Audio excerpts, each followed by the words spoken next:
right, this is a delicious greens pie, and it has all kinds of food forest greens. It has purple collard, moringa, katuk, wani llama, mint. It also has African basil. It's just jam-packed full of flavor. So let's make it. Okay, so this looks pretty good. I took all the leaves off of a variety of greens and I filled a huge pot. So now I'm just gonna wash it up and blanch it. So in this pot is purple collard, katuk, and moringa. All are very healthy greens with high doses of vitamin K. And I'm just gonna give them a quick blanch. That just means I'm gonna bring it up to boil, and then as soon as they change color, I'm gonna just dump the water. And you can see some stems in here from the purple collard. It's gonna give it a nice crunch.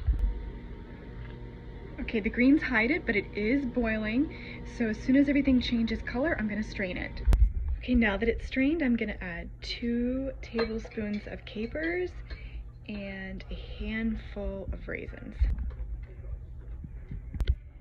Stir everything in and add a tablespoon of oil. Just mix it all in. So you've got raisins for sweetness, capers for a little saltiness, and then you've got the fat. Okay, put everything into a casserole dish and you're gonna cover with phyllo dough. You don't have to grease the individual sheets. I'm just gonna plunk a couple of different phyllo sheet layers down. I like this brand. So I'll put probably 3 sheets down with no oil in between. Dab a little bit of oil on the top so it doesn't burn. Bake at 400 for about 20 minutes until toasted. And just like that, you have greens for a whole week. Crunchy, sweet, savory, perfect side.